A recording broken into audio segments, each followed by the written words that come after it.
चलिए बात करेंगे भ्रष्टाचार के बादशाह को किसकी शह की। जी हां, आय से 650 गुना संपत्ति के मालिक जबलपुर के एआरटीओ पर कार्रवाई के नाम पर बस खाना पूर्ति कर दी गई है। एआरटीओ संतोष पॉल को हटाकर उन्हें संभागीय उप परिवहन आयुक्त दफ्तर में तैनात कर दिया गया। उनकी जगह अब नरसिंहपुर आरटीओ को जबलपुर का अतिरिक्त प्रभार दिया गया है। लेकिन इसे लेकर विपक्ष ने सरकार पर हमला बोल दिया है।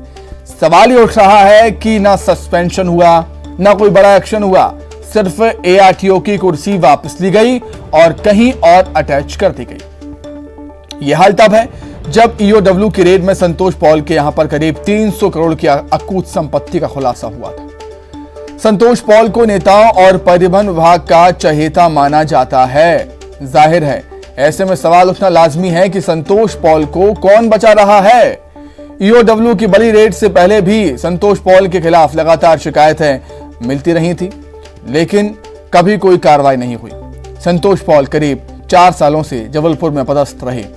आरोप है कि इनके कई रिश्तेदार भी आरटीओ के विभिन्न कामों में ठेका और पार्टनरशिप में शामिल। बीते सालों में संतोष पॉल के खिलाफ कई मामले सामने आए, जिनमें फर्जी जाति प्रमाण पत्र, ऑटो चालक को गांजा बेचने के झूठे आरोप में फंसाने की धमकी देना, रजिस्ट्रेशन, लाइसेंस, परमिट सहित वीवीआईपी नंबर्स की मनमानी फीस वसूलना और कमीशन लेने जैसे आरोप भी लगे।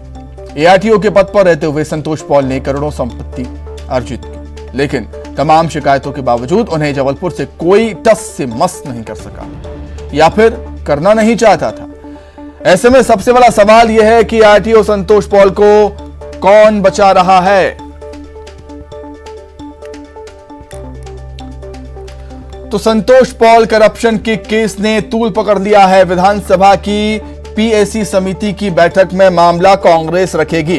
पॉल को संभागीय कार्यालय अटैच करने पर सियासत गरमाई है और कांग्रेस ने कार्रवाई पर सवाल उठा दिए हैं और इतने भ्रष्ट अफसर को अब तक टर्मिनेट कर देना चाहिए था, कांग्रेस का यह कहना है। कांग्रेस ने संतोष पॉल पर कार्रवाई की मांग की है। सीनियर अधिकारियों से पूछेंगे कि कार्रवाई क्यों नहीं की गई।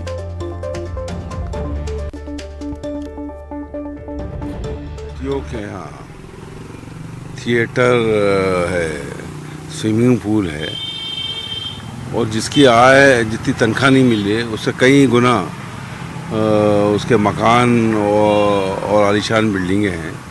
समझ में नहीं आता जब ऐसे लोगों पे कार्रवाई नहीं हो सकती, भ्रष्टाचार का इतना बड़ा मामला सामने आया है तो किस पे होगी भाई। इसको तो अभी तक सस्पेंड करके टर्मिनेट करना था और कानूनी कार्रवाई होना थी।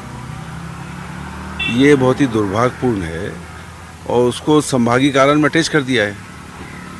ये इस मामले को आज हमारी बैठक में जो सीनियर ऑफिसर्स आएंगे उनसे पूछेंगे, उनसे सवाल जवाब करेंगे इस बात पे कि ये सब कुछ सामने आने के बाद एक जांच एजेंसी ने सब चीज़ें ओपन कर दी तो फिर कार्रवाई क्यों नहीं, और इस पर नहीं होगी तो फिर इसका मतलब कोई किसी से उस पर कार्रवाई हो नहीं सकती। वैसे ही आरटीओ और यातायात विभाग बदनाम है और जब कोई चीज़ पकड़ में आई तो उस पर कार्रवाई होना चाहिए। जानकारी के लिए सीधे राजधानी भोपाल का रुख कर लेते हैं। वासु चौरे हमारे साथ जुड़ गए हैं लाइव। वासु, विपक्ष ने वाजिब सवाल उठाया है, अगर कार्रवाई के नाम पर खाना पूर्ति सरकार करेगी, विभाग करेगा, सवाल उठने लाजमी। वासु,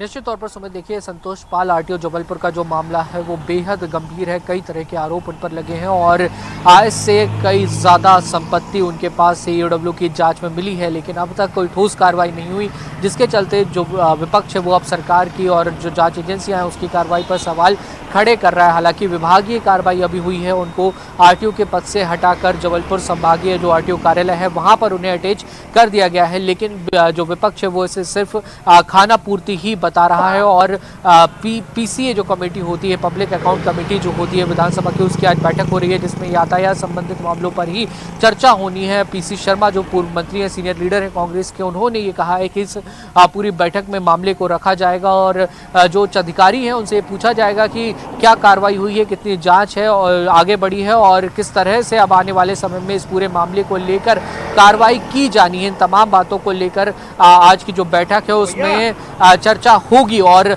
अगर देखा जाए तो इस पूरे मामले को लेकर सियासत भी गरमाई हुई है। हालांकि बीजेपी का अगर इस पे पक्ष देखें तो बीजेपी नेताओं का ये कहना है कि किसी भी तरह से भ्रष्टाचारियों को मध्य प्रदेश में नहीं छोड़ा जाएगा। विभागीय कार्रवाई तुरंत कर दी गई है ताकि उसी पद पर बने रहते हुए जो संतोष पाल है वो किसी भी तरह से तथ्यों के साथ, फैक्ट्स के साथ छेड़खानी ना कर सके। और जब ये पूरा मामला, जो पूरी कार्रवाई जांच एजेंसी के द्वारा कर ली जाएगी, जो उसमें जो तथ्य निकलकर सामने आएंगे उसके बाद उस बिल्कुल देखने वाली बात होगी। विपक्ष ने अब सवाल उठाया है तो क्या कार्रवाई होती है संतोष पॉल पर। बहुत धन्यवाद वासु आपके तमाम जानकारी के जुड़ने के लिए। आगे बढ़ते हैं, विदिशा से बड़ी खबर है। बारिश और बाढ़ पर समीक्षा बैठक। सीएम शिवराज सिंह चौहान ने समीक्षा बैठक की। अधिकारियों और जनप्रतिनिधियों के साथ बैठक की है सीएम शिवराज ने। तो विदिशा पहुंचे हुए हैं सीएम शिवराज सिंह चौहान बाढ़ के हालातों की जानकारी देने के लिए। समीक्षा बैठक उन्होंने की है। बारिश और बाढ़ के हालातों पर समीक्षा की है सीएम ने। अधिकारियों और जनप्रतिनिधियों के साथ बैठक की। तस्वीरें आप देख रहे हैं। सीएम शिवराज सिंह चौहान एक बार फिर विदिशा पहुंचे हुए हैं हालातों की समीक्षा करने के लिए। लगातार बैठकों का दौर जारी है, लगातार समीक्षा कर रहे हैं सीएम शिवराज सिंह चौहान। बाढ़ से जो हालात बने हैं, बाढ़ से जो हालात मध्य प्रदेश में बिगड़े हैं, उन हालातों की समीक्षा और लगातार जारी, बैठकों का दौर लगातार जारी।